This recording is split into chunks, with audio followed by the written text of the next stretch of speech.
अब आइए नवल किशोर। बहुत बहुत धन्यवाद। और मैं आखिर में इसीलिए आया ना नवल किशोर, मैं आखिर में आपके पास इसीलिए मैं आया इंतजार कर रहा था बहुत। क्योंकि महाराष्ट्र और महाराष्ट्र के बाद बिहार, इन दो राज्यों पर सबकी नजर है। और आपके नेता ये कहते हैं कि जैसे लालू जी ने आडवाणी जी का रथ रोका था, बिहार में हम मोदी जी को रोकेंगे। कैसे रोकेंगे? देखिए, बहुत महत्वपूर्ण है। राम के असली भक्त वही हैं जो वचन निभाते हैं, प्राण जाए पर वचन न जाए। और आपने देखा होगा कि आरजेडी का जो परिवर्तन पत्र है, परिवर्तन सब राम राम जप रहे हैं। सुन लीजिए पहले। मैंने आपके बीच में नहीं बोला, कोई बात नहीं, आप अपनी मैं इसलिए कह रहा हूं कि परिवर्तन पत्र में 24 वचन है और 24 में 2 महत्वपूर्ण वचन है। एक है नौकरी का, हमने बोला है कि 1 करोड़ नौकरी, जिसमें 30 लाख रिक्तियों के आधार पे है। इस देश में 30 लाख रिक्तियां हैं जिसको हम भरेंगे, इसका प्रोसेस 15 अगस्त से करेंगे। और दूसरा बात जो कहा है वो महिलाओं के संदर्भ में, जो कि रक्षाबंधन के दिन होगा।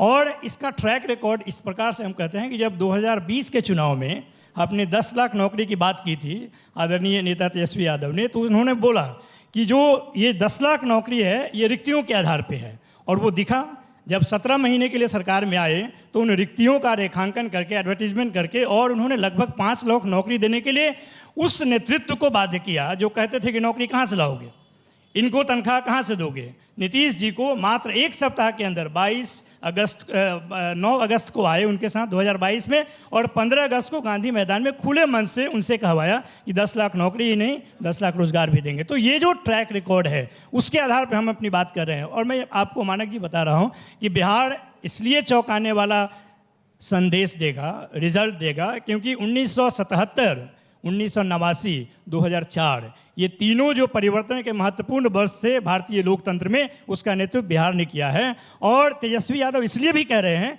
कि जब 22 अगस्त 2022 को 9 अगस्त 2022 को जब नीतीश जी बाहर आए एनडीए छोड़कर, और वो कहे, वो ठीक बोल रहे हैं ब्रजमोहन भाई, वो इसलिए ठीक बोल रहे हैं कि अपने लिए तो मोदी जी कह रहे हैं 370 आएगा, बाकी 37 दल, टोटल 38 है, 37 दल को बने 30 में आप अपने आप समझ लो। एक दल भी अगर एक ज़्यादा सीट लाया तो 1 विकेट गिरेगा।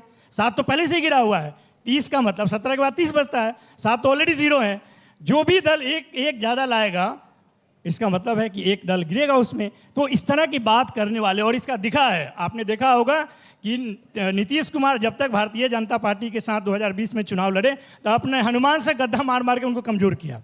उसी हनुमान को विदिन 5 ईयर 2 भाग में तोड़ा, फिर एक भाग को अभी साथ ले रहे। तो भारतीय जनता पार्टी अपने साथ में जितने भी क्षेत्रीय दल हैं उनका मूल्य हमेशा 0 रखती है, और यही कारण है किसी की अपनी पहचान नहीं है। आज अच्छा, चुनाव में आप कहते हैं कि अलग अलग घोषणा पत्र, क्यों नहीं घोषणा पत्र लाएंगे? अलग अलग दल हैं, अलग हम काम करते हैं, हमारी ताकत स्थानीयता अलग अलग है, हम क्यों नहीं लाएंगे? पर जहाँ पर हाँ, उसमें सिमिलरिटी है कि नहीं ये आपको देखना है। सिमिलरिटी है, नौकरी की बात सब लोग कर रहे हैं, रोजगार की बात सब, बहुत सारे मुद्दों पर अलग राय भी है। अलग है, बिल्कुल। देखिए, डाइवर्सिटी इंडिया का मूल कैरेक्टर है, उसको जो भी मिटाने का कोशिश करेगा भारतीय जनता पार्टी अक्सर करती है। पर बीजेपी का दावा यह है, बीजेपी कहती है कि अब वो दिन चले गए गठबंधन वाले, अब एक दल की मजबूत सरकार की आदत देश को लग गई है, अब नहीं चाहिए खिचड़ी सरकार। ब्रिजमोहन जी को तो फिर आप सख्ते में डाल रहे हो, क्यों है वहां पे?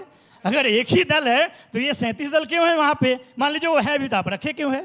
अगर एक दल पे भरोसा है, एक नेता पे भरोसा है, तो आप बताइए, जिसका पूरा साउथ में समाप्त है, नॉर्थ ईस्ट में किस कारण से है वो सब लोग जानते हैं। अच्छा, बिहार में कितनी सीट आ रही है इस बार? बिहार में सत्ता परिवर्तन का कुंजी है और वो आपको दिखेगा। वो इस और यही कारण है कि पिछली बार कितनी आई थी? इसलिए प्रधानमंत्री जाकर सार्वजनिक तौर पे झूठ बोलते हैं। उनके एक साइड में सम्राट चौधरी बैठे हुए हैं, उनके माता और पिता दोनों राजनीति में थे, अच्छे पोजीशन पे थे। दूसरे साइड में चिराग पासवान बैठे हुए हैं और कहते हैं परिवारवाद देश का सबसे बड़ा खतरा है। आप समझ सकते हैं? सही कह रहे हैं आप। जैसे परिवारवाद पर सब समझ रहे हैं कि बीजेपी का डबल स्टैंडर्ड है। दूसरी बात, देश का सबसे बड़ा घोषित भ्रष्टाचारी उन्हीं के द्वारा जो भ्रष्टाचारी है, उसमें 23 तो इंडियन एक्सप्रेस ने अपने न्यूज में विथ एविडेंस दिया। तो ये जो भ्रष्टाचारियों का संग्रह और परिवारवादियों का संग्रह जो उनके पास है, उसी को खतरनाक बता रहे हैं। इस पर भी मान लिया, इस पर भी मैंने मान लिया। भ्रष्टाचारियों के बारे में भी बीजेपी डबल स्टैंडर्ड रखती है, अक्सर रखती है। तीसरी महत्वपूर्ण बात, अपनी तरफ ले लेती है तो वो साफ हो जाते हैं। तीसरी महत्वपूर्ण बात, जिन बात को वो कहते हैं वो कभी पूरा नहीं करते हैं। 2 करोड़ नौकरी कभी पूरा नहीं हुआ, 15 लाख कभी पूरा नहीं हुआ, आय दोगुनी कभी पूरा नहीं हुआ। क्या आपका आरोप नवल किशोर ये है कि चुनाव में बेईमानी हो रही है? बेईमानी हो रही है। चुनाव, देखिए चुनाव में बेईमानी हो रही है, इसके लिए तो सुप्रीम कोर्ट तक आज भी है, कल भी इस पर चल रहा है चर्चा कि बेईमानी कितने। थोड़ा ऊपर से पकड़ लीजिए। हाँ, सुप्रीम कोर्ट ने जब ये निर्णय दिया कि इलेक्टोरल बॉन्ड जो है वो असंवैधानिक है, निरस्त किया, उसको प्रधानमंत्री अब आप आपने ही के सुप्रीम मन कोर्ट से का हवाला दिया ना, डिफेंड कर अब रहे आपने हैं। सुप्रीम कोर्ट का हवाला दिया। कल ही सुप्रीम कोर्ट ने यह भी कहा कि जो लोग वीवीपैट 100% मिलान होना चाहिए, पर्ची हाथ में दे दो, ये बोलते हैं, वो हमको क्या बैलेट के जमाने में ले जाना चाहते हैं? देखिए एक जब बूथ लूटा जाता था, सुन लीजिए, सुप्रीम कोर्ट की सारी बात तो मानते नहीं आप। देखिए आप ईवीएम पर सवाल उठाते रहते हैं। मैं यही बात आपको समझाने का कोशिश कर रहा हूं कि इलेक्टोरल बॉन्ड भी जब लाया गया तो कहा गया कि बहुत ही निष्पक्ष होगा, लेकिन आप ये बताइए कि निष्पक्ष अगर ईवीएम पर भरोसा है या नहीं है? नहीं, जो सिस्टम में हम पार्टिसिपेट कर रहे हैं, हाँ। अगर देखिए पूरे देश को सवाल तो है कि आप रोजगार नहीं दे रहे हैं, नौकरी नहीं दे रहे हैं, भलाई नहीं, जीत कैसे रहे हैं? कमाल कर रहे हैं आप पहले बोल, देखिए आप उन्होंने, अरे बिहार में आप नहीं जीते, बिल्कुल बिहार में आप जीते थे ना, तब ईवीएम से ही वोट पड़ा था। अरे आप समझ ली ना, जो गांधी का नाम लेता है और गोडसे का काम करता है, कुछ भी कर सकता है, कुछ चुनाव जितवा सकता है, कुछ हरवा सकता है। क्यों नहीं हो सकता है ये बात? मैं उस पे आ ही नहीं रहा हूं, क्योंकि हम उस सिस्टम के क्योंकि ईवीएम पर क्या स्टैंड लेना है ये इलेक्शन के रिजल्ट के बाद तय किया जाएगा, है ना? आपके पक्ष में आ गया तो बोलेंगे सब ठीक है, हार गए तो बोलेंगे ईवीएम में गड़बड़ है। कभी नहीं कहा, लेकिन जिस तरह से देश के शीर्ष संस्थाएं हैं, इनकम टैक्स, ईडी, सीबीआई, ये शीर्ष संस्थाएं हैं, किसी को भी अगर न्याय पे भरोसा नहीं होता तो उसको लगता है कि सीबीआई आएगा तो ठीक हो जाएगा। आज ये बताइए कि उसी कंपनी के पास जब सीबीआई, ईडी जाती है, वो सही कह रहे हैं। हाँ, ठीक है, हाँ, ईवीएम पर स्टैंड क्या है? ईवीएम पे स्टैंड यही है कि जो लोगों के मन में शंका है वो दूर होनी चाहिए।